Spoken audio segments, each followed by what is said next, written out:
Hello everyone, আসসালামু আলাইকুম। সবাই কেমন আছেন? নিশ্চয়ই ভালো, আল্লাহর রহমতে। আমি আমার ফ্যামিলি সবাই মোটামুটি ভালো আছে আপনাদের দোয়ায়। আপনাদের ভালোবাসা দিয়ে শুরু করলাম আজকে ছোট্ট একটা রেসিপি, লাউ আর পাবদা মাছের যে ভুনা রেসিপি। হ্যাঁ, আমি লাউ আর পাবদা মাছটা যে কীভাবে রান্না করলাম সেটাই আজকে আপনাদের সাথে শেয়ার করব। আমি যে চুলায় প্যান বসিয়ে দিয়েছি, এখানে আমি পেঁয়াজ কুচি দিয়ে দিয়েছি। এখন আমি দিয়ে দিলাম এখানে যে সাদা তেল। সাদা তেলটা দিয়ে আমি পেঁয়াজটা ভালোভাবে ভেজে নেব। আর যে পেঁয়াজটা লাল করে ভেজে নিয়ে তারপরে আমি এখানে যে মশলা দেব। সব রকমের যে মশলা অ্যাড করব। এখানে আমি কি মশলা অ্যাড করতেছি সেটাও যে আপনাদেরকে আমি দেখিয়ে দেব। আমার কিন্তু পেঁয়াজটা ভাজা হয়ে গিয়েছে। এখন আমি এখানে যে মশলা দিয়ে দিচ্ছি।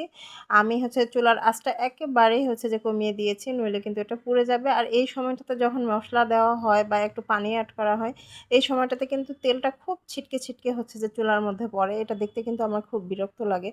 যার জন্য কিন্তু আমি যে এই সময় চুলার আঁচটা একেবারেই কমিয়ে দিয়েছি।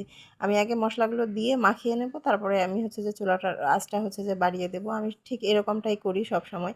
এই যে আমি চুলার আঁচটা এখন যে বাড়িয়ে দিলাম। আর এখানে আমি যে শুকনো মরিচের গুঁড়া, হলুদের গুঁড়া, তারপরে যে জিরার গুঁড়া, ধনের গুঁড়ো, এগুলো যে লবণ পরিমাণ মতন সব কিছু অ্যাড করে দিয়েছি।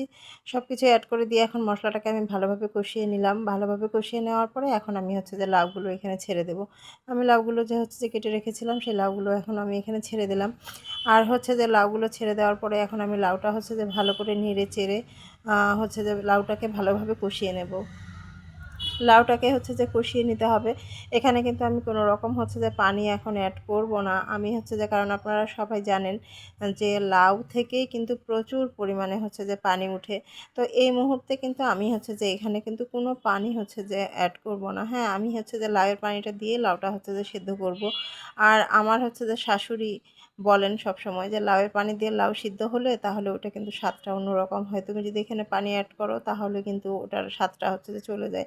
তো আমি কিন্তু এটা খেয়াল করছি, লাউয়ের পানি দিয়ে যখন যে আপনি লাউটা সিদ্ধ করবেন তখন কিন্তু ওটার স্বাদটা অন্যরকম হয়। আর আপনি যদি অন্য পানি যে ইউজ করেন সাদা পানি, তাহলে কিন্তু ওটার স্বাদটা আবার একটু আলাদা রকম হয়ে যায়। যাই হোক, আমি এখন পাবদা মাছগুলো ভেজে রেখেছিলাম, ওই মাছগুলো এখন যে আমি এখানে ছেড়ে দিলাম। আর আমার লাউগুলো কিন্তু মোটামুটি সেদ্ধ হয়েই গিয়েছে।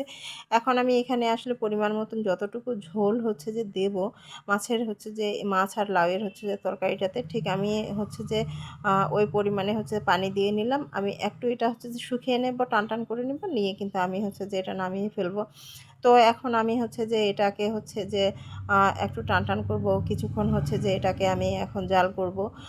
তারপরে এটাকে নামাবো। এই পর্যায়ে কিন্তু দিয়ে দিলাম আমি যে কিছু কাঁচামরিচ কেটে রেখেছিলাম, কাঁচামরিচ। তারপরে যে দিয়ে দিলাম ধনেপাতা। ধনেপাতাটা দেওয়ার পরে কিন্তু আমি বেশিক্ষণ এটা যে জাল করব না, খুব বেশি যে 3-4 মিনিটের মতো জাল করে কিন্তু নামিয়ে ফেলবো। আমার কিন্তু মোটামুটি যে লাউ আর যে পাবদা মাছের রেসিপিটা হয়েই গিয়েছে। তো আসলে আপনারা যারা যে লাউ আর পাবদা মাছ বা লাউ মাছের মাথা দিয়ে যারা রান্না করেন বা লাউ আর অন্য মাছও দিয়ে যারা আপনারা রান্না করেন, তারা জানেন এটা স্বাদটা কীরকম দুর্দান্ত হয়। এই লাউ আর মাছের তরকারিটা কিন্তু খেতে দারুণ দারুণ লাগে, দারুণ স্বাদের হয়। তো যে আমার মাছের লাউ আর মাছের তরকারিটা আপনাদের কেমন লাগছে একটু জানাবেন। অবশ্যই কমেন্ট সেকশনে কমেন্ট করে জানাবেন। আমার তরকারিটা কিন্তু শেষ হয়ে গিয়েছে রান্না। আমি এখন এটা যে ঢেলে নিচ্ছি। তো এই তো আজকের মতো এই পর্যন্তই। সবাই ভালো থাকবেন, সবাই দোয়া করবেন আমাদের জন্য, সবার জন্য দোয়া রইল। আল্লাহ হাফিজ সবাইকে। আসসালামু আলাইকুম।